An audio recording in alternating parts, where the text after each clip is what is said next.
All right, all right. What's going on now, everybody? We are back.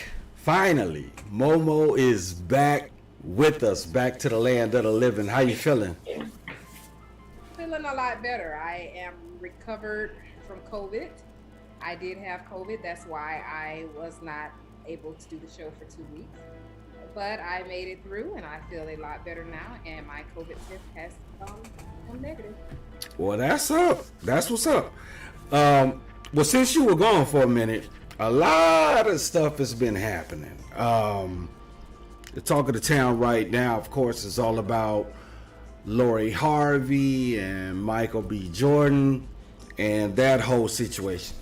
And it's kind of ironic because it's reminiscent of one of the conversations we had on the show earlier on about expectations.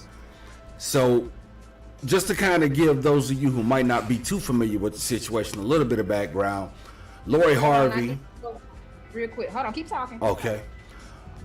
Lori Harvey and Michael B. Jordan were in a relationship for quite some time, and for reasons that people might know about, might not know about, they have broken up. Now, there's a couple of things you want to keep in mind about this. Number one, Michael B. Jordan is like 10 years older than Lori B. Harvey. Number two, Lori B. Harvey is super focused and super dedicated to her career. So, as much as we all can speculate about the real reasons why they decided to break up, I mean, only those two people really know what the deal is. It does kind of give merit to understanding expectations, because they're literally at two different stages in their life. She's trying to become established and get her career, off the ground. He's already established. He's kind of already been there and done that. So, just coming from a older brother's point of view, you might venture to say that was doomed to fail from the beginning, because it really doesn't have nothing to do about the age difference. It has everything to do about the life differences. He's at a place in his life where he's, ready to settle down, start a family, all that kind of stuff. And she is at a place where she's super focused on her career, trying to get ahead, trying to do everything she can to make that happen. And that kind of dynamic does tend to cause some amount of friction. But from a woman's point of view, the question that I have is, because let's be real, I mean, MoeMoe, you got a lot of stuff going on. You're going to school, you're a social influence, whether you want to believe it or not. You're kind of a social media influencer. So on the day-to-day grind, you have a lot going on. So for young women who are goal-oriented and really, really focused on their careers and getting ahead and getting established, do you really have time to commit to a serious relationship? Or what's your thoughts on that? You ever heard the phrase, people make time for what they want to make time for? I have heard this. Do you believe that that's true? In most cases. In most cases. So look at Jay-Z and Beyonce. Aren't they happily married? And look at their careers. So, I'm not saying much, but I do agree that people can make time for what they want to make time for. Unless a lot of traveling can be involved, and they are both out there, just in case, she's trying to pop off her career. Maybe she's traveling a lot or he's traveling a lot. I can kind of see distance getting in the way of things. But I am a firm believer that people make time for what they want to make time for. They say that true love has no distance or something. That may not be. Hold on, what they say? Or they say distance means so little when you love someone so much. And so if they don't want to be together, is there really love in their relationship? I mean, we don't know that. A lot of people are just projecting different types of speculations on their relationship. They're making Michael B. Jordan out to be this perfect gentleman, and they're making her out To be the bad guy. yeah, and they're like dragging her, and I'm like, neither one of them have released any statements. Y'all don't really know exactly why they broke up. I mean, why are y'all even dragging this woman because she dated several men in the industry?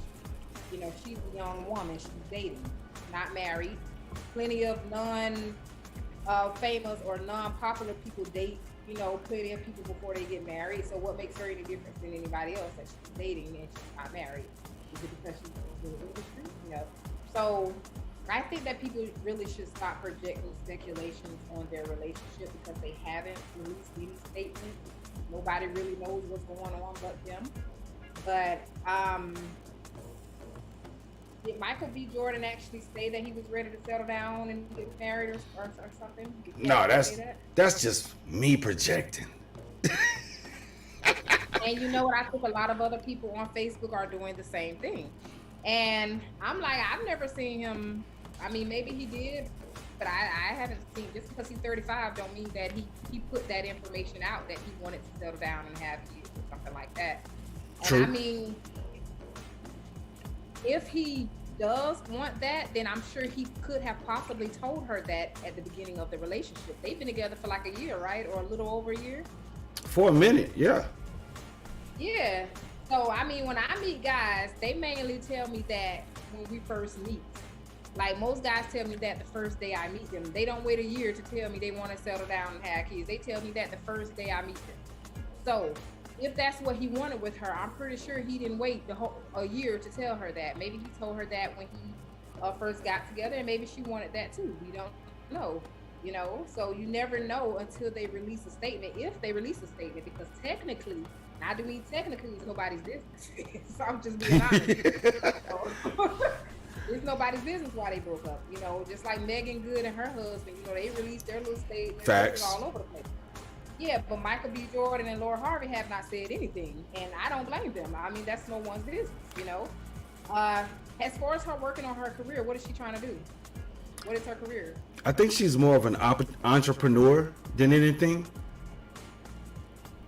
Because I don't, you know, I haven't seen her like trying to act or anything like that. Then again, I haven't really paid attention. So. Me either. So, I mean, to say that their careers is getting in the way, I think unless they release a statement, then that's just pure speculation. You know, so plenty of celebrities make their careers work. There are a lot of successful couples in the industry. You know, they started off young, like Jay-Z and Beyonce. Beyonce was what, 26 when she got married, you know, and look at Grant Hill and Tamia, or these are older people because, you know, we older. So I just saw, what's the people that played on Soul Food? Boris Kojo and Nicole. You know what couple I'm talking about? Boris Kojo and the lady that played on Soul Food. I just seen them on something. The girl that played on Soul Food. The old lady or the? Oh, the TV show Soul Food. Nicole Ari Parker, that's her name. And Boris Kojo. They've been together for years. I just saw them on something. So look at Rihanna and A$AP Rocky, you know. Okay. So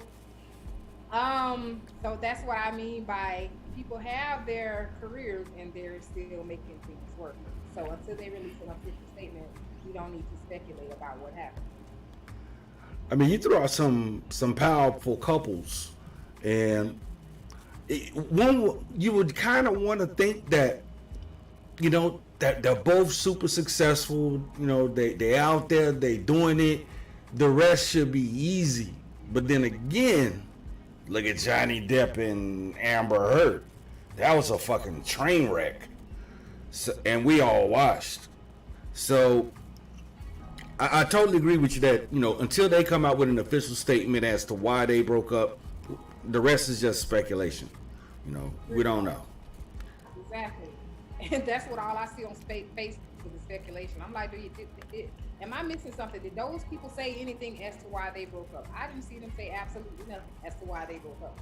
So that's all it is what speculation. So, you know, the people dragging her through the mud just because she dated other celebrities.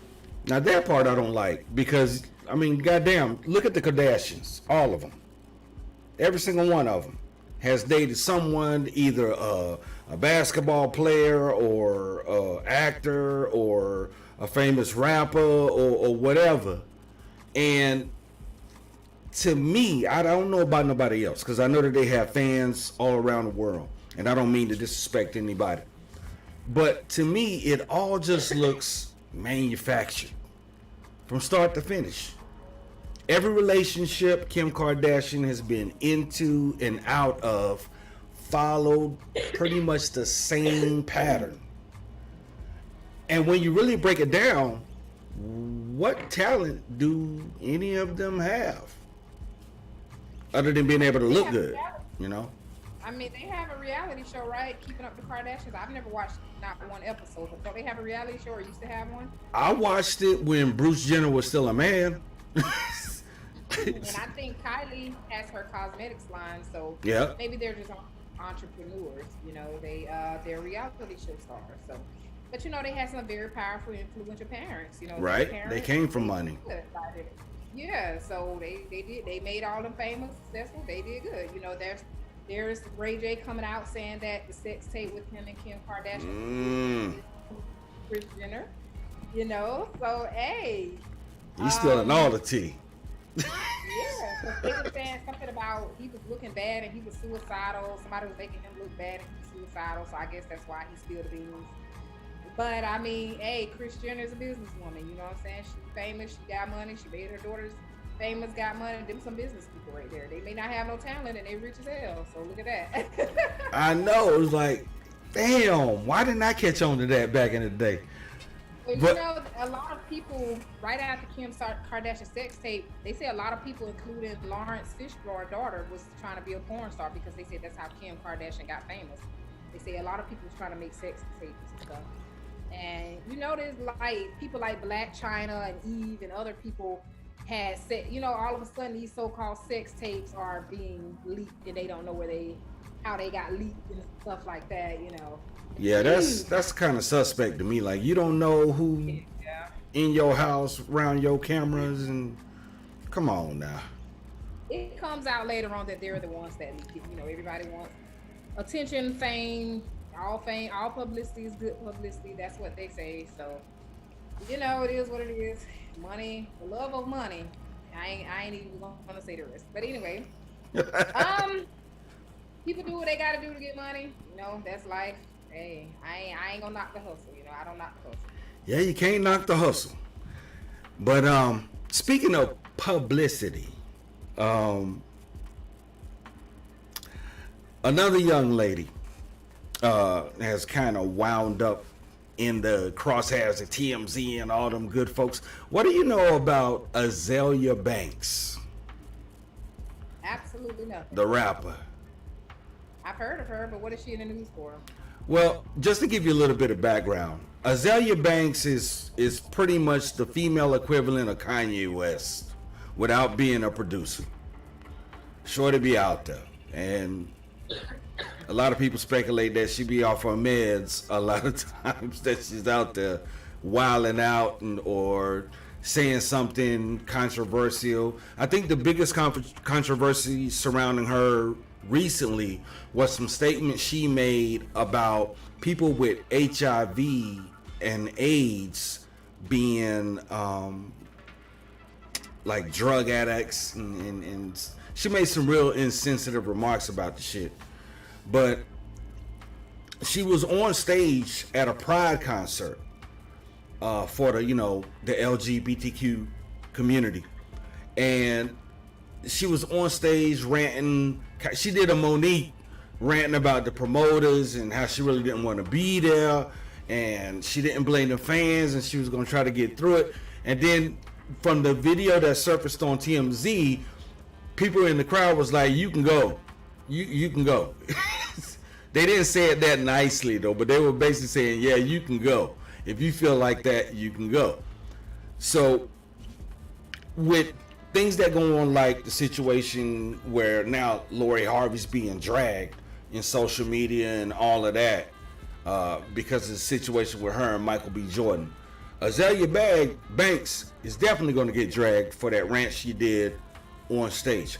Monique, depending on what side of the table you're sitting on, as a fan or just someone who's looking at it, she's also being dragged. Do you feel like there's a double standard when it comes down to the choices that women in positions of power make, and how if they make what's perceived to be a mistake, just perceived, they get drugged a lot quicker and a lot harder than most men do? I don't. Remember? Do you remember when that rapper? I don't know if it was Lil Baby or Da Baby. Didn't he say something at a Miami show about sucking dick in a car or something? He made I can't remember. He made a disparaging remark about homosexuals. Yes. So he got drugged just as fast as Monique or anybody else, from what I remember. I remember as soon as it happened, they had that all over social media. So I don't feel that way at all. No, I believe everybody gets the same criticism. If you make a comment, it's going viral. Everybody is knowing. You got TV stations, you got the internet. Shoot, I think the internet is more ruthless than, TV. So no, I think everybody gets treated the same when it comes to getting dragged. People like juicy gossip, people like that type of stuff. Believe it or not, that stuff sells. That's why they say all publicity is good publicity. So, Monique said some things before about Netflix, right? They tried to blackball her. She came right back. Or no, that's not when that's not when they blackballed her. Did she say tell Oprah to suck her dick or something? Yeah, she went in on Oprah. She went in on Oprah. Or but somebody she said something about dick. That's Monique though. Monique is like, I don't know, maybe when she was prepping for that role of Precious's mother, maybe some of that shit stuck, or maybe it was just indicative of how she can really be thorough like that. She one of them thorough females that, she can come at you just as hard as a dude can, or harder. But the whole shit with her and DL Hughley, and she even dragged Steve Harvey into it. Watching it, it's like, at some point, Monique, the problem can't be everybody else. I mean, you running into the same issues with way too many people. Tyler Perry, is it really all them, or honey, is it you? And her husband, hey, God bless him. He a ride or die. He right there. That's right, baby. You tell him, baby. What did she do? I saw her name, but I didn't pay attention, honestly. I've seen it, but I didn't pay attention. Well, apparently she was at a show, and DL Hughley, he was on the lineup as well. According to Monique, she was supposed to be the headliner. And according to her, DL Hughley got upset that she was supposed to be the headliner, did something so that he could become the headliner, and she didn't get to close out the show. But while she was on stage, instead of her just, doing her routine, she did a whole rant about it. And that's what kind of kicked it all off. So she posted something that looked like a contract that supposedly laid out that she was the headliner. Then DL Hughley posted a contract, and then she posted some more shit, and he posted some more shit, and it's just been back and forth.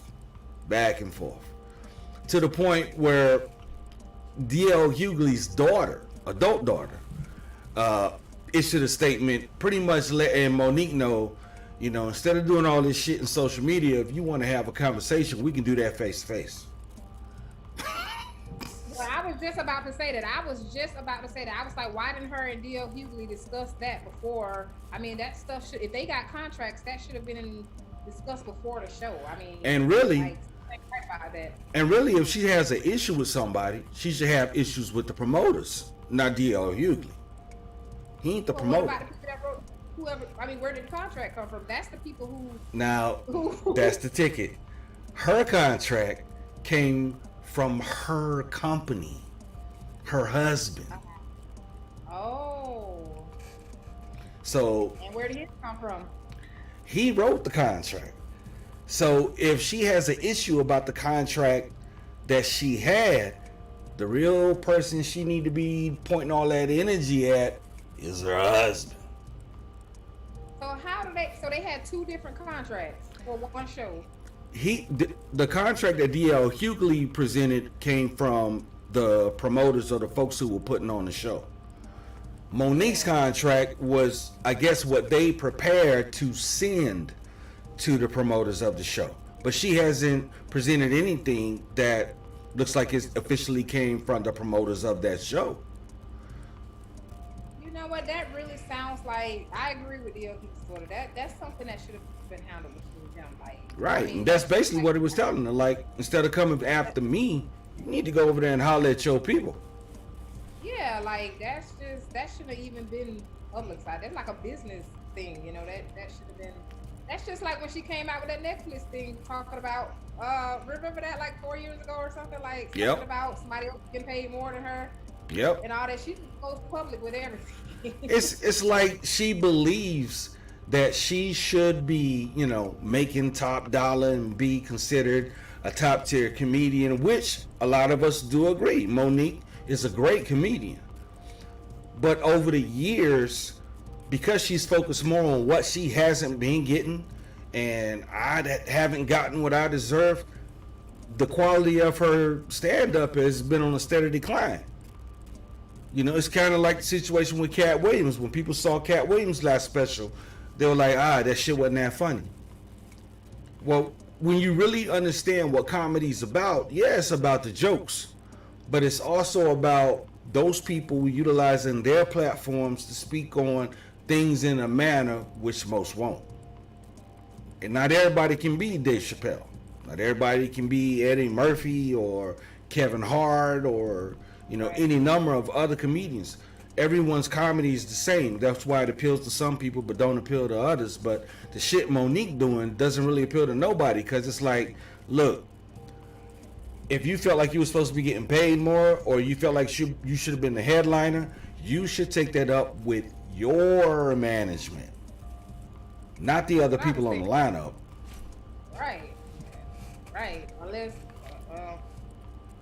Unless you know what, unless they were fighting before the show or something, like unless they did take it up with each other and maybe they couldn't come to some type of resolution.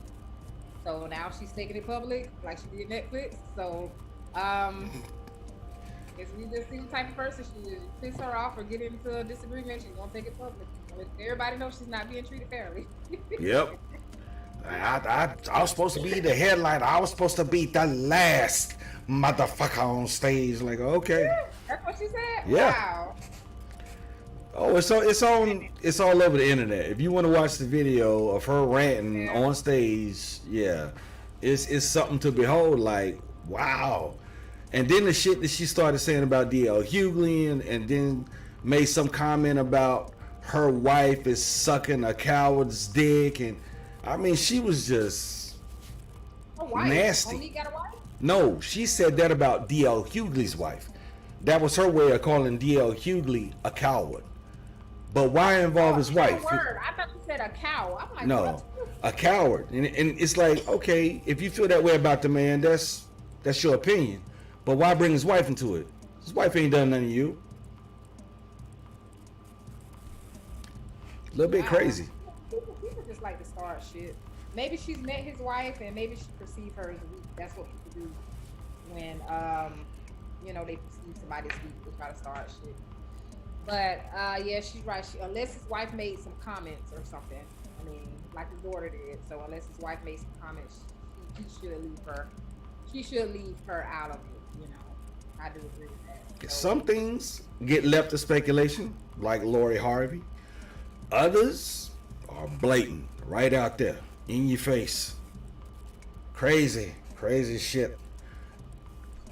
She's gonna get blackballed from some shit again. She's gonna get blackballed from going on tour or something, man. For real. I mean, but at least she did bounce back from that blackball thing. That was about 4 or 5 years ago. But then the crazy shit is she comes right back and tries to make it about empowerment of women. That's the stance that she tries to fall back on after she done said some crazy shit. DL Hughley's wife is sucking a coward's dick, but I love us. How, Sway? That's some oxymoronic shit. on one hand, you are insulting this black man, you are insulting his black queen, you are insulting their children, but then you turn right around and make a claim that you love us. What else you talking about? Because the damn sure ain't the us that you was just talking shit about. So what else are we discussing? Kind of crazy. Yep. I don't know, but maybe Right. maybe she needs some Adderall or some Lexapro or some shit. I don't. God damn. Wellbutrin. Yeah. No, Little I bit don't suspect. know,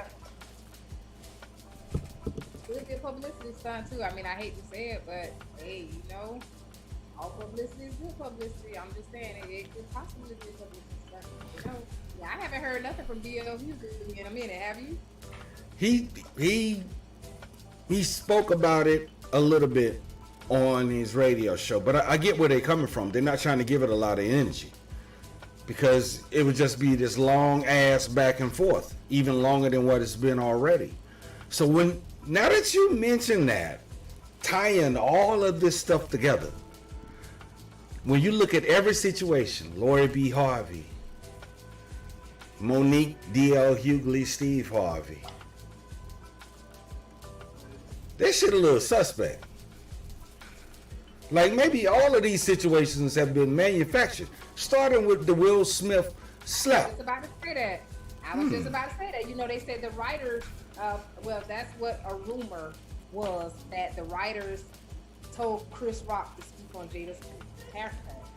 Some people feel like that slap was a publicity stunt. That's why Chris Rock didn't press charges. That's what some people feel. And then, everybody was talking about that, and all of a sudden it's the Lori B. Harvey and Michael B. Jordan. Now everyone's talking about that. Now it's the Monique thing everybody's talking about. I think the Monique thing came first, right before the Michael B. Jordan thing. Yeah, like right before. Yeah, so that's why I said earlier, remember when we was talking about the sex videos, I said fame and attention. People want to put themselves back out there because I haven't heard anything from D.L. Hughley in a minute. So, just saying, people do what they gotta do for fame. You never know. Laura B. Harvey and Michael B. Jordan could be kicking it on some exotic tropical island or tropical island, laughing at everybody for giving them all this publicity. Right. So, hey, years ago, I remember when Beyonce came out with Lemonade, some people said that, she did that for publicity because look at her and Jay-Z, they seem to be the perfect couple. But yeah, I mean, that was just a rumor. I ain't saying that it was true. Just people said that maybe she did that for publicity, saying Jay-Z cheated and all that, so everybody can be looking, everybody can be talking, So people do what they got to do when you're in the entertainment world. I don't know if you know, but I work as an extra on some of these TV shows. I work as a background actor myself. So people do what they got to do to get in that spotlight, honey. Trust me. Have you seen people do crazy stuff to get on, to get cast for some of the stuff you've been a part of? Yes. I've seen people doing their own thing. Like, okay, we want this group of people right here. Y'all come with me, and you see some other people coming too. Like, we didn't ask for you. We asked for you, Like, people will do what they got to do. And all the sexual stuff and all of that. Wow. Yep. All for the fame. Damn. I mean, is the need that great to achieve fame? I'm looking at all this stuff now, and since you said that, it really flipped the switch in my head. Like, wait a fucking minute. All of this shit is kind of related. The whole thing. Will Smith, and then all the comedians, and even cats like D.L. Hughley, Steve Harvey, they all sounded off about it. Ricky Smiley, he sounded off about it. Chris Rock's brother, Tony Rock. Yeah. He sounded off. Oh, yeah. Hey, Tony's street. Like the way that Charlie Murphy was for Eddie Murphy, that's Tony Rock to Chris Rock. Chris Rock is the nice guy, not a fighter, all that kind of stuff. Tony Rock is that street dude that's like, you talk shit about my brother, bro. We're gonna have to come and see you. So looking at all of it, starting from that point, from Will Smith, moving forward, all of this shit suddenly seems a little bit suspect. I also believe they're too old for this stuff. I mean, seriously, they're in their 50s, and that's no offense to you, but I mean, except for Lori Harvey and the other one, Michael Jordan. The other ones, they're older people. So think of how that looks to the younger generation. You know, Will Smith about what, 55 or something like Yep. that, and Pop like 57, Monique up there somewhere. Yep. And Mutilese. So I'm like, we're like, with, you know, their age, they're like the new ancestors. You know, they got the younger crowd looking. You know, we're supposed to, people tell me, you know, I'm too old to get in a fight, and I'm in my 30s. You know, I remember I wanted to get in a fight when I was like 34. Somebody pissed me off, and that's the first thing everybody said: "You're too old, you're too old." And I was what, 34. So you look at all these young people watching all these older people in their 50s getting in fights and being petty and starting shit and all of that. How does that really look to the younger generation? But I'm like, you know what? I ain't here to judge. I'm not judging them. It's just I just feel like they're too old for all this drama. I'm damn sure too old to be rolling around in the dirt with anybody. You know, I might as well just pick up a brick old boy and do what I'm gonna do real quick and be out. Yeah, I do believe in acting your age. You don't have to take anybody's crap, but there's a certain way you handle Right. things when you get to an age. Now, people was saying all kind of stuff about Chris Rock. He should have slapped him back. I say that man, I think he did what he should have done. I think he handled it very professionally, Yeah. very mature. You on TV, you in front of millions, billions of people. What if he would have hit him back and they start scrapping? They two grown 50-some-year-old men scrapping on the stage. How ghetto would that look? You know, if they would have started fighting or tussling, and you know what I'm saying? So I think there is absolutely nothing wrong with how Chris Rock did. I would have did the same thing. It would have been different if he would have punched and kept on, you know what I'm saying, like kept on hitting him, but all he did was slap him one time and walked off the stage. And I don't see anything wrong with how Chris Rock handled it. I think he handled it very professionally, and I have the utmost respect for him for that. But I've seen a lot of stuff on social media saying, "Oh, yeah, I would have hit him back, and we would have been fighting and all that." And I say, you know what? This is why black people get the reputation that we get. And I remember when that first happened, people were saying that like, "Oh, they black, of course." Like I saw that on social media. People Right. said, of course, they black. Of course, that would happen. You know, and I'm like, see, this is how we get the reputation that we get, and that's why I do feel like Chris Rock handled it very professional. I didn't see how Will Smith, he was out of line. I feel like he could have handled that offline with Chris Rock. He didn't have to walk on that stage and do that. Some people disagree with that. Some people like, nah, he did the right thing. He did the right thing. But other people like me are like, nah, he could have handled that after the show. You know, he didn't have to do that in front of everybody. However, that did bring Chris Rock a lot more. They say his ticket sales sold. Yeah. His comedy shows. Yeah, they say his ticket shows are Because like everybody sold wanted out. to know if he was going to, you know, say Yeah. something. If he was going to say Right. something about what happened. And he didn't give it Right. really any energy during his subsequent shows. But it's like exactly what you said. You know, we are black people generally get more scrutiny than anybody else, especially the higher you go up the ladder. You are scrutinized at every turn. Every T must be crossed. Every I must be dotted, or they gonna have your ass. So I give nothing but the utmost respect to a man that can take someone's negativity and turn it into something that works for them. Like, you thought you was checking me at that time because you was in your feelings and you walked up on stage and you slapped me. Okay, yeah, you did that. But everything that was coming to you has now been taken from you. And things I never expected were going to come my way are now just falling into my lap. So although you can go home and feel like you did what you needed to do as a man, I get to go home and wait on real rewards and benefits. I mean, all kind of movies Will Smith was supposed to be in, including the part 2 for I Am Legend. All that shit is gone now. Gone. It's unfortunate. Totally unfortunate. Yep. That could have been another Oscar for him. That one alone. Oh, poor brother Will. Because she was like making a face. They said first she was laughing, then they said she made. Well, I did see the face she was making, like she made like a little ugly face. And then they said that's what prompted him to go up there and do that. So I guess he felt like in his mind he defended his wife's honor. But still, it could have been handled better than that. Yeah. I mean, seriously, you know. So, and then you got people rumoring that the writers of the show, the Oscars, they're ones that put that in there about him making a comment about her hair, and that he didn't even know that she had alopecia.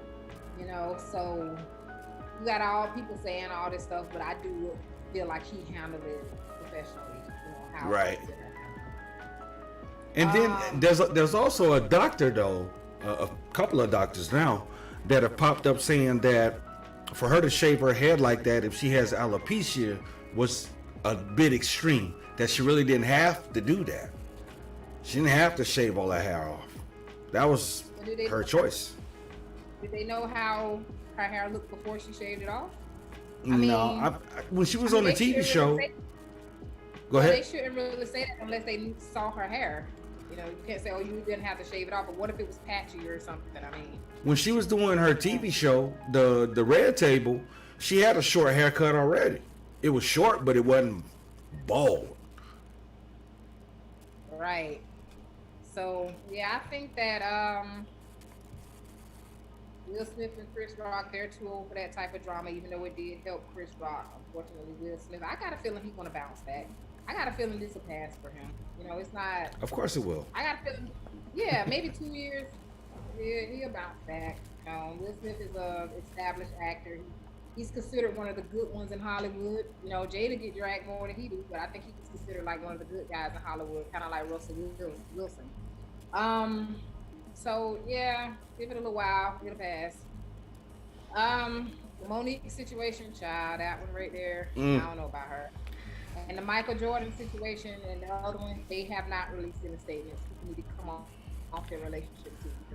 It's nobody's business, and people need to stop dragging negative stereotypes to Lori Harvey and all of that. And you know, I really think that Monique need medication or something. Something wrong with that girl. Maybe she was just angry. You know, a lot of us do things out of anger too. Just angry. Yeah, because I've done things I regretted out of anger. So have a lot of people. You know, a lot of us have felt the embarrassment, the self-hate from saying things or doing things that we know we shouldn't have done. They go, I don't know if she's feeling that way or not, but just in case she does feel that way, then maybe she could have done that out of anger. Like, oh, I'm angry about this, let me go on stage and get it out, you know, and then maybe she could have regretted it later. You never know. No, we could look at it that way, that it's better to go ahead and express your anger rather than let it marinate, fester, and just sit there. Yeah.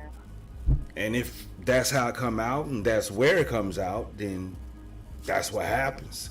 The girl that played tennis, Naomi, I can't remember her last name, but she had bowed out of playing tennis to protect her mental health. Simone Biles, she bowed out of sports. You know, she bowed out of gymnastics to protect her mental health. So I guess it's easy for us, you know, to just be looking at it from the outside in and say, oh, you know, why would you stop now when you're at the top of your game and, you know, you winning all these medals? But then you look at other greats like Venus and Serena Williams, they've taken breaks, you know, when they felt like, you know, things were getting crazy, out of hand, and they just needed a pause. Tiger Woods. Look at Sha'Carri. Yeah, Sha'Carri Richardson. When that issue with her, and she just came back and beat somebody, so she on her way right back to the top. Yeah. They were dragging her through. Yeah, they were dragging her through the mud literally as soon as the weed situation came out, and then now she just came back and beat somebody all over social media, and she's about to go right back to the top. I can feel it, and that's great. Oh yeah, because she badass. Love Sha'Carri Richardson. She is badass, and she can smoke them. Now, when she went up against all them Jamaican runners, they humbled her a little bit. But what people need to realize is you are competing against people who are at the very top of their game. You're not competing against Rudy Poots. You're competing against the best. And iron can only sharpen iron. So, I mean, I'm like, who would y'all want her to race? You know, a one-legged man? I mean, she needs to compete at that level. Otherwise, what's the point? She would beat everybody. Right.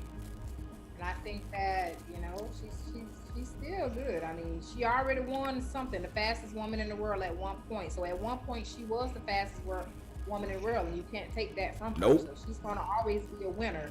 Even if she loses 10 more competitions, at one point, she was the fastest person in the world. So she's always, you can't take that from her. She's going to always be a winner. People beat out people all the time. You can't stay at the top of your game. I mean, forever, you know, it's always going to be somebody else. Look at all these basketball players. Michael Jordan was once this person. Yep. That you got people coming out like LeBron James and stuff like that. So, I mean, competition is going to always be there. But when somebody has won something as big as what she won, that will always be there. So she's technically always a winner. Yeah, being the best at anything is a matter of time, matter of timing. Yeah. Right. So, people gonna bounce back. I think Will Smith gonna bounce back. I think Monique needs to calm down if she ain't already calmed down. But they gonna bounce back. These are established people in the industry. They probably got all kind of connections. You know, I'm sure Will Smith got all kind of connections. I'm sure Monique got all kind of connections. They gonna bounce back. You know, these ain't no new, just starting out 21-year-olds. You know what I'm saying? Right. Right. In the industry. So you know, I'm sure they got all kind of agents and you know all kind of connections and all of that stuff.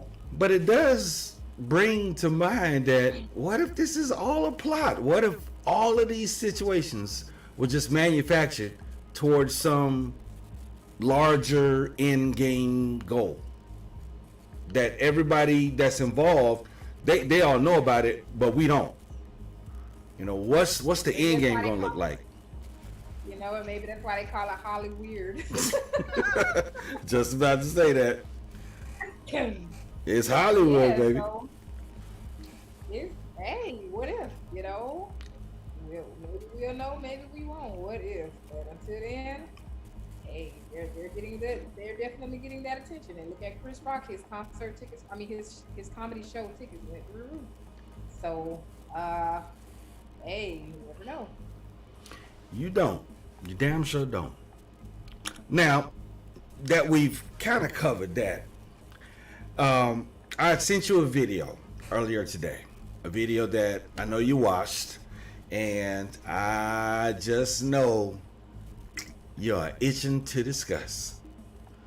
I wanted to show folks the video, but for some reason, because it's a Facebook reel, it wouldn't let me pull it so that I could share it within the stream. But essentially what the video suggests is, are men really the problem?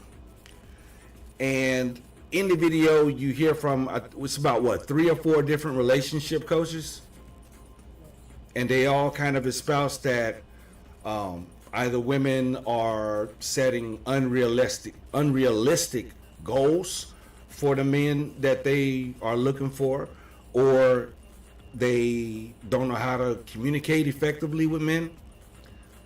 Those are the 2 main points that stuck out to me. Number 1, unrealistic standards. Number 2, not able to communicate. So I first want to hear your thoughts on what you saw, though. You remember maybe 2 shows ago we had a discussion, because I remember I was speaking on effective communication. I said that's probably the key to making any relationship or marriage last. Effective communication. Our relationship coaches are saying, what is a relationship coach? Now that I think about it, are they the ones that hook people up? Because I mean, I know people that consider themselves a relationship expert, and you know, them be the main ones out here doing shit they ain't supposed to be doing, but they consider themselves a relationship expert. Wow. I'm just saying, sometimes you have to look at them while they're trying to coach us. I like to look at them too. What the hell make you a relationship expert? You married, your husband cheating left and right. Your husband out here doing shit he ain't supposed to be doing, but because you married, you got a ring on your finger. You're a relationship expert, girl. Bye. Anyway, um, so what is a relationship coach? I don't know what that is. I'm not sure, but I would I would dare to reason that a relationship coach is someone who is supposed to, like the movie Hitch, that Will Smith, ironically enough, starred in. Hitch was the dude who could turn any man into a ladies' man. You know, tell him all the right things to say, how to dress, what to look out for, this, that, and the third. So I think that a relationship coach in this sense is someone who can find a good match for someone and then provide them with life skills coaching to make the relationship work, to make it last. Like, you tell me what you want, you describe to me what your ideal man is, and I'll do the legwork. I'll go out there and find them for you, and then I'll bring them to you, and then I'll tell you how to handle them. Wow. That's interesting that a grown ass woman don't know how to handle herself. I'm a grown ass woman. I ain't never needed no relationship coach. There's nothing wrong with, I mean, maybe as far as being hooked up with somebody, I have consulted a dating service as far as trying to meet someone, more like a matchmaker. But as far as like a coach, somebody to tell me how to handle a man, or what am I, 12? I mean, what the fuck? I'm a grown ass woman. I mean, but that's no disrespect to no relationship coaches or the people that consult them. I just never heard of that. Maybe that's just something I never. But do you agree, or how do you feel about what they said in the video? That women have high standards or high expectations, but you know what, they said that, but they didn't really go into details as to what maybe they can't release that information, but I don't know what the standards are because they didn't say that in that video. Do you remember them saying exactly what kind of standards? No, but one thing that stood out was the one lady who said something to the effect that women have not studied men enough to know how to communicate with a man or talk to a man. And that one kind of made me scratch my beard, like, study men? She was on the radio. Yeah, I remember her. She was on the radio. The lady with the short hair. Yeah. Yeah, she was on something else saying studying a man, and and I'm like, no disrespect to her, but you got all kind of successful relationships out here, and women ain't studied no damn man. I mean, you do what comes natural. Do what makes you happy. All relationships are not the same, honey. Right. I'm sure my relationship, whoever I'm going to get with next, is not like your relationship with your current significant other. You get to know each other and you work from there. You work accordingly. I don't need to consult no relationship coach. Hey, what we need to do this weekend, or how should I treat a man? I mean, I'm like, what the fuck? Don't you call that common sense? I know how to damn treat a man. We're going to do what we discuss. It goes back to effective communication between us. If he wants me to cook and clean, and if I agree to that, then I'm going to damn cook and clean. That's between us. I don't need to consult nobody else to tell me what I should do in my relationship. I mean, there's nothing wrong with taking anybody's advice, because I've had a lot of people come to me for advice. Even as a single woman, I've had a lot of friends ask me for advice. But, so maybe that's about a relationship coach. But other than that, it's just kind of like effective communication between the two of us is what's going to make our relationship successful. Okay. As far as women having high standards, I don't see anything wrong with that. There's an old saying that if somebody really wants to be with you, they will rise up to meet those standards. So I think it's all about compatibility and who you're compatible with, who your person is that you're seeking. I mean, if you're seeking out, say, a high value man, if that's what you want, then that's what you want. I don't see anything wrong with that. some men are seeking high value women. There's a time when I've had really good jobs, and a lot of dudes was writing me. You know, a lot of dudes wanted me because I made good money and stuff like that. You know, so men are the same way. You know, some men want high value, especially men like high value men. They may want high value women too. They may want somebody that mirrors them. So they have standards as well. Okay. So how do you feel about it? Um, at first I was inclined to agree, and maybe I'm selfish in that because I'm a man, you know, and there are times where you feel like, oh, you know, they don't understand us, they don't try to understand us, or they don't try to, you know, look at it from our point of view, and this, that, and the third. But it really does kind of boil down to effective communication. I can't expect my woman to know that I don't like this or I don't like that if I've never told her. I can't expect her to just know. But for some of us, man, we get that feeling that, well, you've been with me long enough, you should know by now. You should know I don't like that. You know I don't like no damn burnt jello. But if you didn't actually communicate it to that woman, how the hell is she supposed to know? How is she supposed to know that, you know, you like your shoes lined up a certain kind of way, and when she moves them because they're in the way of her going to take your dirty ass drawers to the laundry, that, you know, how is she supposed to know that you put your shoes there for a reason if you never communicated that? So, and I know that that's just a weird example, but it really does come down to that. Now, the whole study men thing, I don't think that women have to study us. I think that more and more today, people are acknowledging that yes, men have feelings, that men are emotional creatures, and you know, we aren't Teflon Dons, and everything doesn't just roll off our back. You know, shit affects us. You know, so I think that there's a greater acknowledgement of that, which I'm very, very cool with. You know, but some of what they said I can agree with. Some of it I just dismissed as that's some bullshit. But it is what it is. And the fact that they're relationship coaches and they're feeling like they have to quit because women are setting unrealistic goals or unrealistic standards for men. What were those standards? Now, like we talked about before, if you are working at McDonald's and you live at home with your parents and you are not actively doing something to change your situation, you can't be talking about you want a man that makes six figures. You know, you can't expect a six-figure husband when you still figuring out how to be an employee. So that part I can agree with if that's what they mean by unrealistic expectations or standards. I know where I'm at in my life. I know that even as a younger man, I wasn't ready for no Kim Kardashian. I ain't no way in hell. Ladies operating at a level that I can't get with. Circulating around people that I have nothing in common with.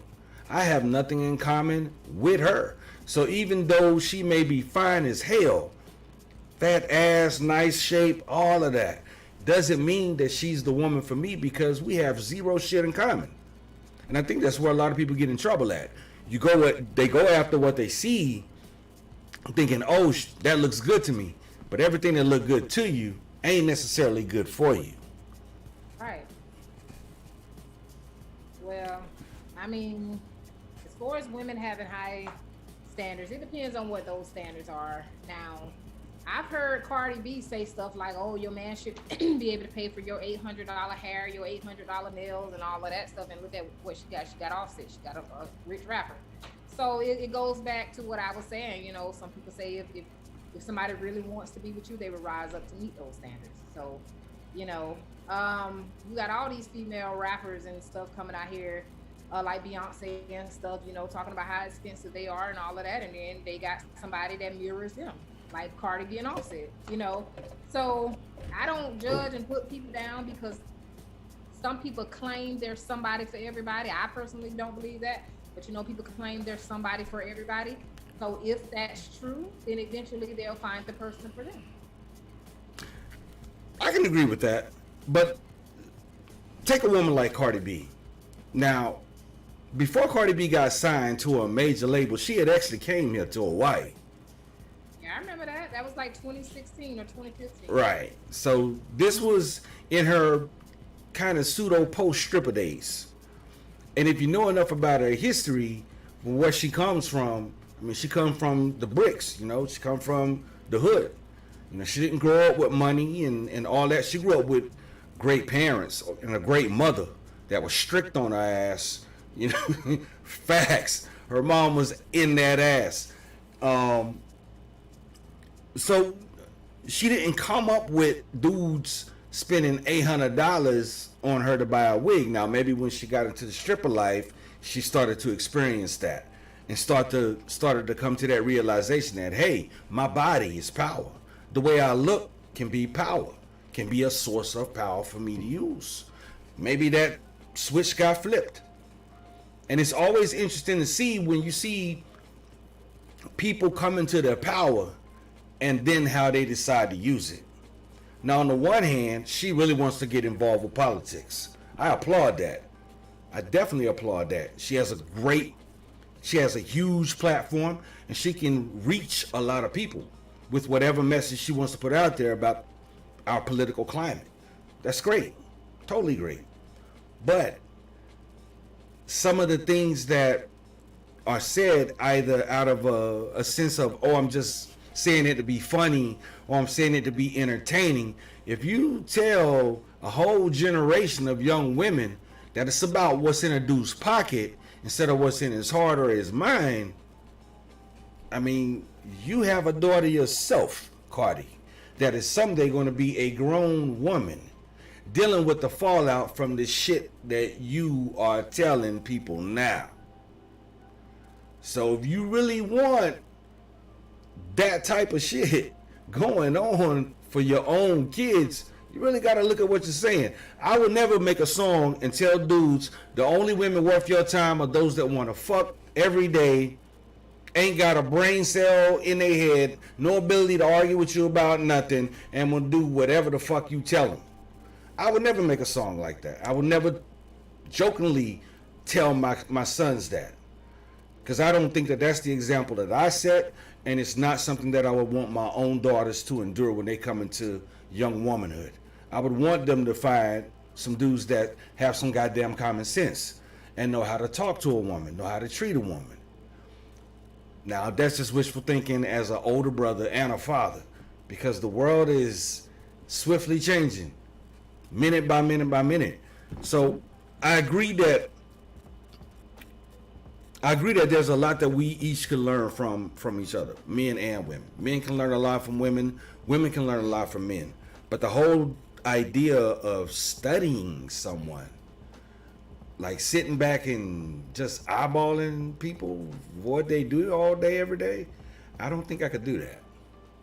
I mean, like, do studying men. I didn't agree with that when she said that. I mean, I know she said she's in a successful relationship, and you know that's what worked for her.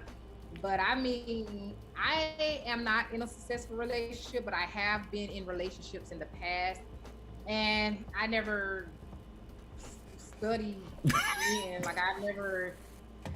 I mean, I don't even know what she means by that. But I mean, I'll study the man that I'm with because everybody's not the same. You know, I can have a best friend. That don't mean her and I are the same. She may have her standards, her requirements, what she will do, won't do in a relationship, what kind of things she wants in a man. I could be totally different. So that's how I am as far as men are concerned. I'm not going to compare my new man to anybody else. I ask him questions. When it comes to, well, maybe that's what she was referring to, like studying that. Well, hold on, let me get it together. I mean, study the man that I'm with. That's what I. Right. You say study men. I don't generalize men as a whole as far as what they like. Oh, all men like this, all men like that. No, I ask him what he likes because he is an individual. I ain't gonna be like, oh yeah, all men love to have sex every day and all men love thick women with big booties and all of this. No, everybody's not the same. Not all men love to have sex every day. Not all men love thick women with big booties. Some people have a mind of their own. They like what they like. There you go. That's what I can get out of a man. He like what he likes. You don't generalize me with all women or all black women. Oh, all black women like this, or all black women like that, or all women like this. No, honey. MoeMoe like what the hell MoeMoe like. You want to know what I like? You ask me. I don't care what no other woman wants or what she likes in a man. MoeMoe likes what MoeMoe likes. I have a mind of my own, boo-boo. That's what you do. So I feel the same way with the men. I'll ask him what he likes, what type of person he is, and all of that stuff. Okay. So, understanding that point, now I think that the women in that video, these relationship coaches, are only speaking from their negative experience in trying to help someone find a man or be with a man or whatever. So the other side of it is, I would want to know, what credentials do you have that makes you an expert on me, so that you can guide a woman in how she's supposed to interact with me and talk to me and cater to me. What credentials do you have?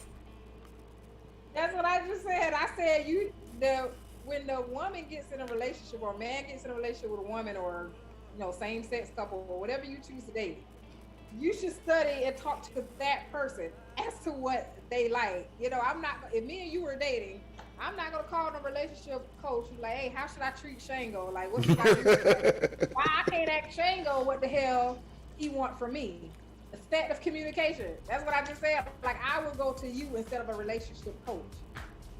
Now I can understand maybe a relationship coach is getting them prepared. So say if they want a high value man, maybe a relationship coach is getting them prepared to meet a high value man. Like you said, working at McDonald's, living with your parents or something like that. Yeah, they want a man that's making bukus of money.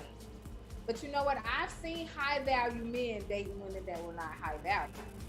Facts. So some men still have that perception of a man is supposed to take care of the house, pay all the bills financially and stuff like that, and a woman is supposed to stay home and take care of the home. Believe it or not, a lot of people still have that mentality. So some men don't care if a woman don't make a lot of money, because they feel like they are the providers. Men, some people feel like men are supposed to be the provider. And I see that a lot on social media. A lot of women still say that they man pay all the bills, and a lot of men still say that they pay all the bills because they're the king of their castle. It's like, no, I take care of the bills, and she does her thing. She takes care of the kids and stuff like that. So, with that being said, you still got high value men that will date a woman that is not high value, because in their minds they are the providers. They want to provide.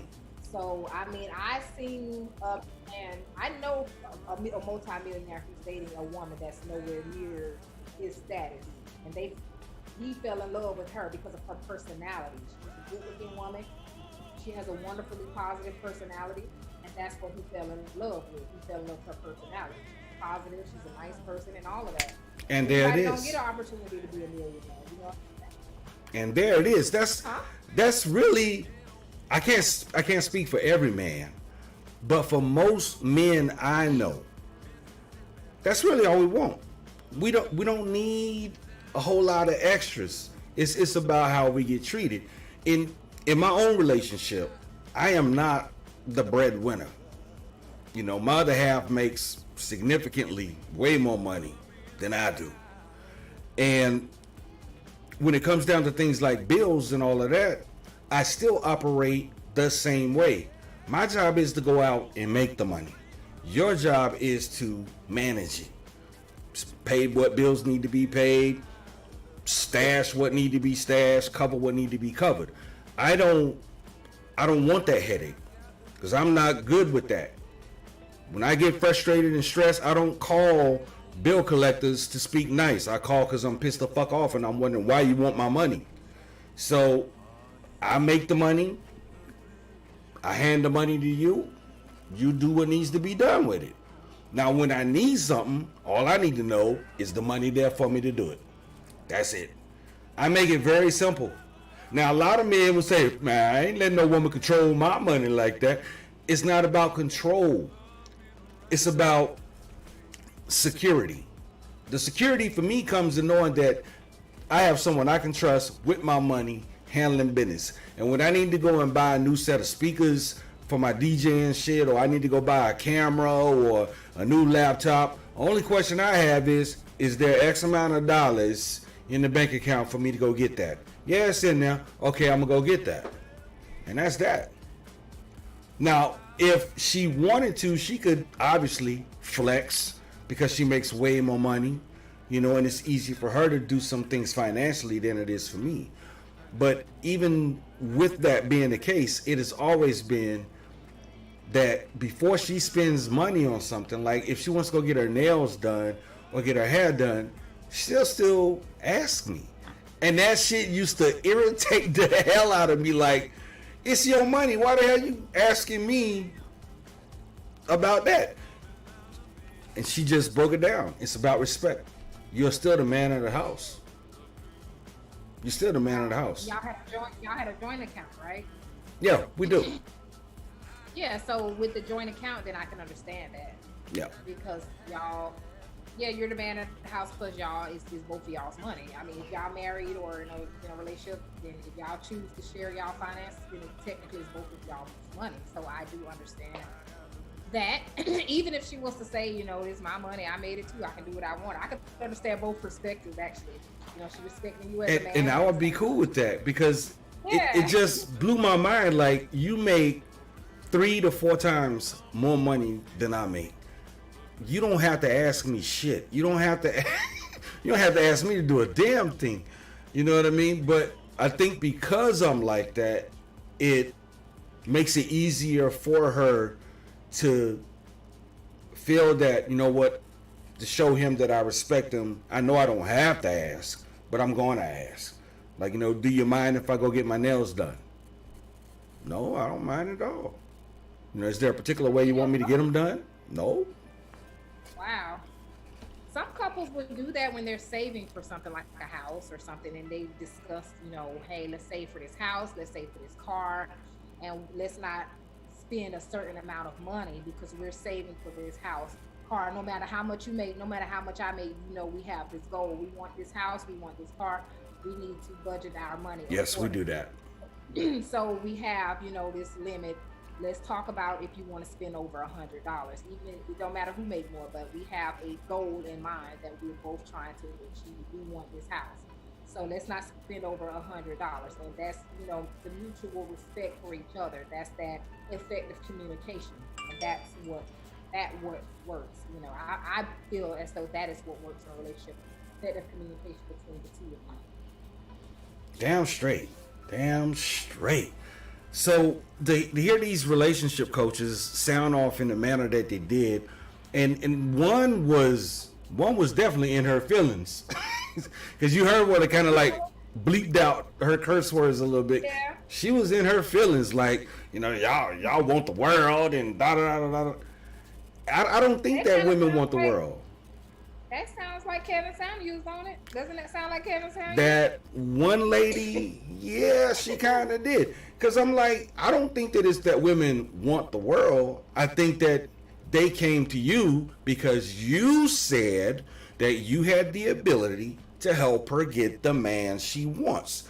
And when she told you what she wanted, whether you felt it was unrealistic or not, it now becomes your duty to help her find someone as close to that picture as possible, because that's what you said you could do.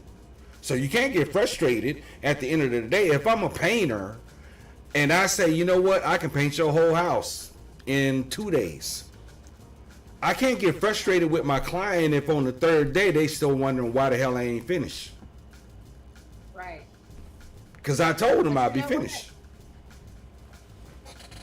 I consulted a dating service years ago, and they said that I asked them, I said I only wanted a black guy, and I can't remember what my other requirements was.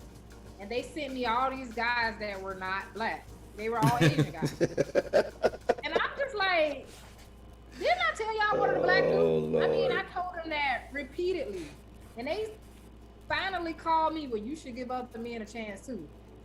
I said, I'm a grown ass woman. I know what the hell I want. Don't tell me what the hell I should do. I like what the hell I like. Send me a black dude. And when I signed up for the dating app, I specifically said, I am in Hawaii. Do y'all have any black men? Oh, yeah, most definitely. We have black men out there. We start the service. They sending me nothing but fucking Asian dudes. And that's no disrespect. No disrespect to Asian men. Oh. But I said I wanted a black dude. Well, you should try to date another man too. Get the fuck out of here. That's not their. I told you what the hell I wanted. Yeah, that's not their decision to make. The customer's always right. The customer is always right. She said, I want a black man. Now, I could see if the complaint was, y'all keep sending me black dudes, but they're either from this country or that country or that country. I need an American black man with this, and this. But on the flip side of that, I think that speaking of Kevin Samuels, the dearly departed, may he rest in peace. I look at what he said. I look at some of the things that he did, and I think I mentioned this before, that there's some of it that I wholeheartedly agree with. I wholeheartedly agree with the concept of making us accountable for ourselves. I think that for too long, as a community of African American people, we have become complacent in laying blame at someone else's feet. Whether it's true or not, whether it's warranted or not, that's not the issue. It's okay, we know what they did. We also know that they are not going to apologize for it. They're not going to make it up to us. They're not going to give us no reparations. None of that shit. So now that we know that we're not going to get the redress we wanted, what are we going to do now? How do we move forward? How do we move on? Instead of staying stuck back here in this shit, talking about what they did. We know what they did. They know what they did. Now let's keep it moving. So I can get with him on that. Some of the shit that he said, though, was just outlandish than a motherfucker. I thought that Kevin Samuels was saying was insulting too, and that's. I mean, the whole rating system. I would say you're a 6 at best. Like, well, women 35 over 35, we ain't shit. I mean, he said in those exact words, but you might as well have. We ain't shit if we over 35. That's the part I didn't like, because I'm like, man, that's what slave owners did to us. They did that shit. I'll take him, but you're gonna have to give him to me at half price because he missing teeth. That type of shit. That's where I parted ways with the shit that was coming out of his mouth sometime. Like, bro, we don't use points to rate our women. That's disrespectful as fuck to me. That's some whole shit. Because I'm like, dude, you might be Kevin Samuels, but unless you looked in the mirror lately, you ain't no fucking 10 yourself. I know, right? And it's like, beauty is in the eye of the beholder. That one lady that he told she was a 6, it was other men commenting on that, saying that they thought she was beautiful. Yeah. Like, well, she's beautiful to me. So beauty is in the eye of you telling this woman she ain't number 6. Yeah, some other dude commenting, oh no, you're beautiful and stuff like that. So. And maybe that was his play. Maybe he wanted dudes like me to get pissed off at him and seek to treat our women better. Maybe that was his plan. Maybe he was just utilizing the shock value to wake us all up. Like, we can do better by each other. I get that. I got that part. But his methods left me, see my fucking head itching right now. His I mean, let it go. It's like, dude, I want to agree with you so bad. I get where you're coming from, and I want to agree with you so bad. But it's like the way I felt about Trump when he was president. 1 minute he would do something great, something wonderful, and then 2 minutes later fuck it up by opening his mouth. Now, so relating Kevin Samuels to Trump is the only president that paid us. Sorry, people don't like it, but Trump made sure we had money. Fuck that. Trump gave me money. Kevin Samuels, he did open up discussions that are important, in that there were times where he dragged us men for the way we treat women. There are videos of him totally dragging our asses for the way that we treat women. And we need that. We needed to hear that. But it seemed that he felt there was more that needed to be said to our women and about our women that, in my opinion, wasn't totally fair. I don't think that he was being as fair as he could have been with the platform he had. Because I'm like, yeah, if you sitting here talking all this shit about black women in particular, how many non-black people are watching the shit that you say and agreeing with you for nefarious reasons? You got to think about that. You're responsible for the shit that you put out, just like we're responsible for what we say inside the streamcast.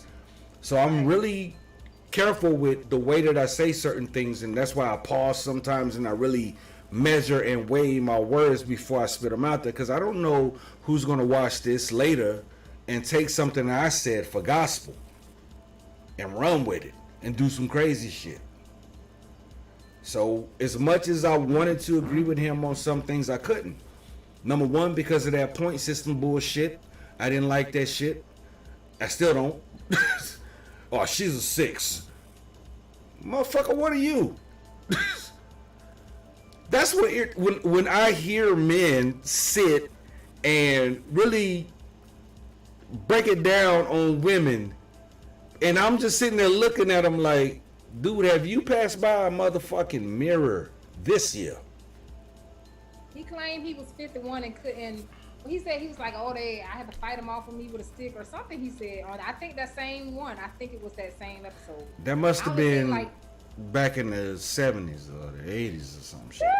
No, he was like, I'm 51 and I have to fight him off with a stick, or I have women all over me, or young girls or something. He said, I didn't pay him any attention. You know, I saw maybe two little shows of him, and I was like, no, he's too negative for me. Well, to his credit, the woman that he was with when he died, she was bad. She was thick. She was bad. Yeah, he was a young chick. I mean, she was a young chick, like 32 or something like that too. So I mean, my thing is, I personally, and I'm only speaking for me, I'm not with that putting people down stuff. You know, some people was like, oh, he's telling the truth. He's telling the truth. You know, y'all women look for high value men and all that. But yeah, you telling somebody they're only a 6 and you're older and all of this and that, and be more realistic. And I didn't agree with that. Plus, it kind of came off like he was putting her down. And I believe in lifting people up, not putting them down. Because again, people say that there is someone for everyone. So, hey, you know, what's meant for you will make it to you one way or the other. What's meant for you will be for you. I don't think, and that particular woman, I think she was a high value woman herself. She had like a pet grooming company or something. And she was a high value woman herself. So she was looking for someone that mirrored her. You know, and I don't blame you. Some people say money hang with money. Right. You know, so it's like, if I'm a high value woman, and yes, I have dated several men that made less money than me, but at the end of the day, I would like a man that mirrors me. If I'm making, I don't even know what's money these days with inflation. Hell, I don't even know what's money these days. But apparently 6 figures ain't even money these days. But if I'm making all this money, and say if I'm a millionaire, there's nothing wrong with wanting to date another millionaire. At least not to me, it's not. I mean, you know, yes, I have that option of dating somebody that's less than me, and that's my decision. But if that's what I want, then that's what the hell I want. You know, right. How are you going to put somebody down for what they want? Especially if they're living their lifestyle themselves. If she's a high value woman, she wants a high value man. So what? She's over 35. So what? She's a 6. Why can't she marry another 6 that's over 35? That's a high value damn man. It's somebody for everybody. You know what I'm saying? So, yeah, I didn't agree with Kevin Samuels with that. And as far as those other women saying their standards is too high, maybe or maybe not. Because again, you know, Cardi B says she want her a man that's gonna pay for her $800 wig and her $800 nails, and she got one. So it's like, hey, if that's what you want, then that's what you want. That possibility of you getting that is there. Most definitely. It definitely boils down to what you want. Like the women that you see at, let's say when you go to the club and you see the hair is slayed, outfit, looked like it was painted on them, nails about yay long. That shit be scary as fuck, by the way. But they look like they just stepped off the cover of a magazine. So as a man, I would be thinking, okay, if I get with that, and I see that this is how she likes to look when she comes out, one of the questions I gotta answer in my own mind is, brother, are you ready to maintain that? Because to some degree, you're gonna have to help her maintain that. If that's what you like, if that's what you want to see when you see her. If you don't want to see her with the stocking cap on and Noxzema and shit, I'm just saying. If you want a woman that looks a certain way from the day you met her, you have to take on some of the responsibility of helping her maintain that within reason. Now, for me, it would be. All these basketball players. Oh, I'm sorry. Look at all these like basketball players. When they get married, they don't marry. I mean, not all of them marry no high value women. Sometimes these basketball players marry people we never heard of. Right. People. Because some high value women or high maintenance women. I mean, goddamn, if you have to pay for, you got to go a certain place to get your skin looked at and taken care of, certain place for your hair, certain place for your makeup, certain place for your nails, certain place for your wardrobe, and all that shit that comes with it. Maintaining a woman like that could become a full-time fucking job in and of itself. Right. Just keeping her looking the way you want her to look. And for some men with the means, they ain't got no problem with that. Totally fine. But for me, oh, go ahead, sorry. But for me, I would have to have a conversation like, look, I get it, baby. You like to wear wigs. I ain't got no issue with that. But you can either have the $80 wig that I can afford or the $280 wig that you can get on your fucking own. Now, I'll give you this $80 that I was prepared to pay for this wig, and you can put it toward that $280 wig. You only got to come up with $200. But that's all I'm doing. Now, some women would look at me like, you cheap motherfucker.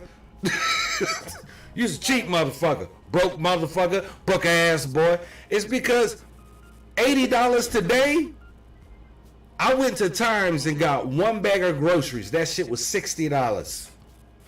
One bag. $80 is for one gas tank fill up these days. Depending on what kind of car you got. Hell, I got a BMW and that's just one tank of gas at Costco. $80. $80. Gone. Just like that. Yep. So. And that's unleaded gas. Hell yeah. Cheap, I put unleaded gas in my BMW. Regular. I sure did. Hey. Like, I know you need premium, but today you just getting this unleaded. I've had 2 BMWs and I put unleaded in. It ain't did nothing. I mean, it didn't hurt the car or anything. It didn't cause any damage. But that's a whole nother story. We ain't. But I get it though. I get exactly where you're coming from. If you want one of those high value people or high maintenance people, that's totally fine. But you have to be accountable in that situation. You have to understand that. We like what we like. That's all I'm gonna say. Some women want a high value man because they want a man that can provide. I mean, look at the inflation, look at the economy, look at the housing costs.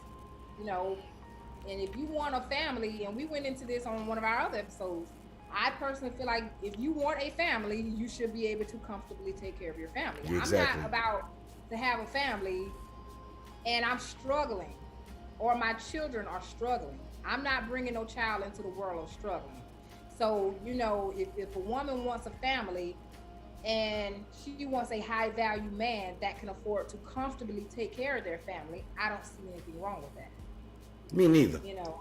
Me neither. And I want to start a family with somebody. I'm not going to choose someone that's broke and struggling. I mean, and now I'm struggling. Now my children are struggling. Now we going without shit. And it's just That's a no. that's where a lot of us come from, and that's no offense to our ancestors or anything. That's no offense to nobody that's living their life, but that's not what I've ever wanted in a man. And I mean, in a relationship, I make my own money. I do work. I've always worked. I make my own money. I don't mind helping out around the house with bills and stuff like that. Even though I've had several guys told me they would pay my bills. They was like, "Come move in with me, I'll pay the bills." Or, but people look down on say a woman that doesn't work. If she's like a housewife or a house mom. I mean, what they call a stay-at-home mom. If she's a housewife. A lot of people look down on that, like she's a gold digger. And I'm like, well, you don't know what type of agreement that her and her husband or her man have. Yeah, I wouldn't want that. I wouldn't feel that way. That's yeah. taking care of home.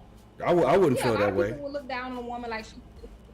Yeah, like I have heard that a lot of people. That's why they call. Well, I ain't even gonna say that, but that's why a lot of stay-at-home moms and a lot of housewives get a bad rep, like they're lazy. They don't. I agree with that part. Like, that's not always the situation. Do you know how much daycare costs? Number one, you talking all this shit in Hawaii? Daycare costs.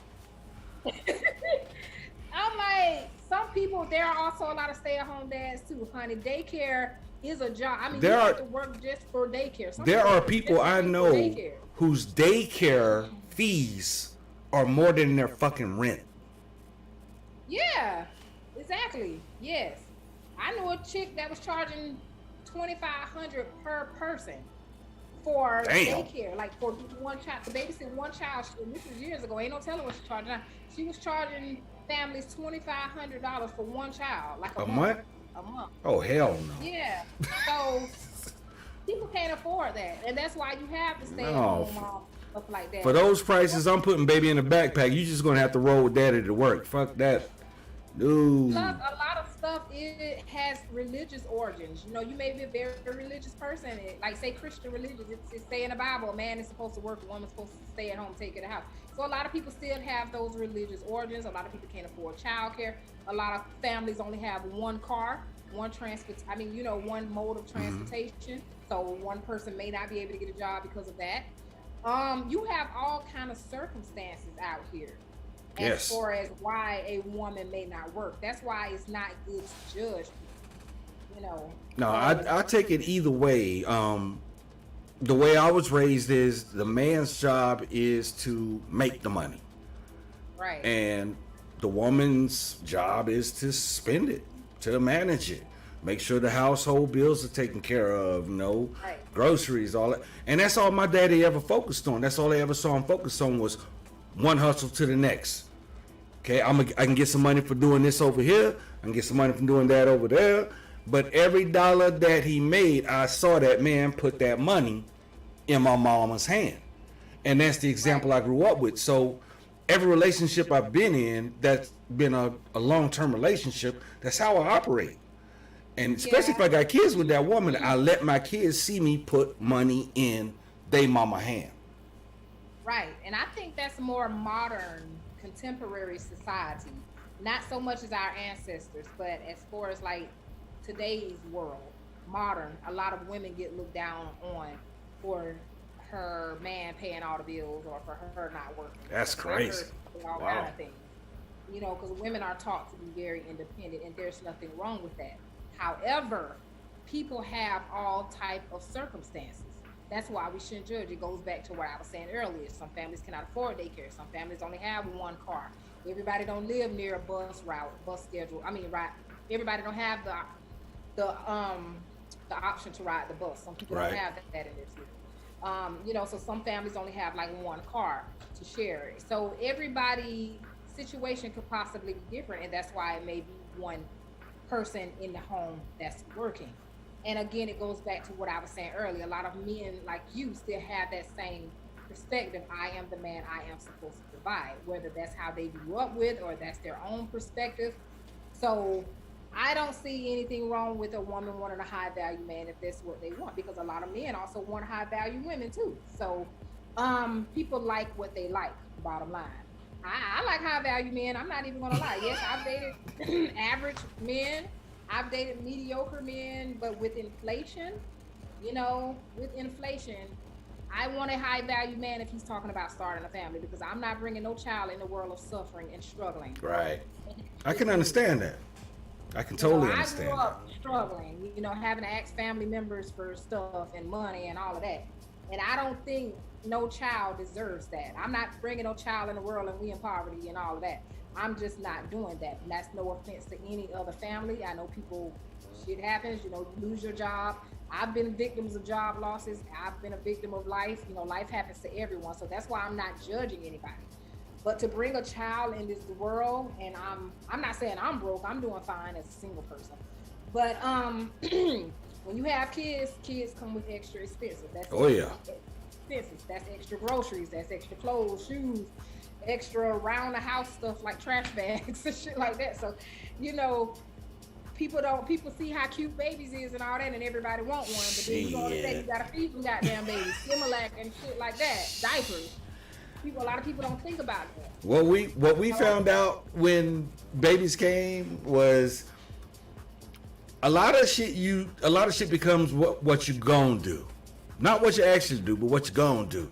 Oh, my mom says she'll watch the kids. Hey, great. You know what? We're gonna go to the movies, we're gonna go out to eat, we're gonna go have us a good time tonight. Drop the kids off, go back to the house.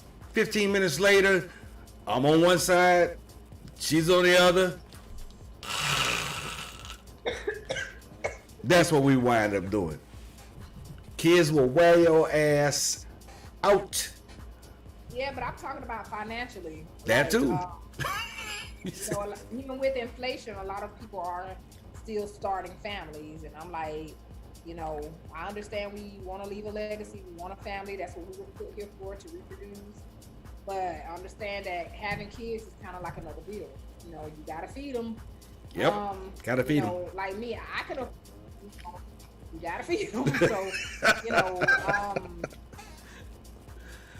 these are the things that should be common sense now. Should be. Yeah, but I mean, I don't want to say much because I have been told that I offend a lot of people. So that's why I always say I don't want to offend nobody, but I have been told that I that's our job. A lot of people.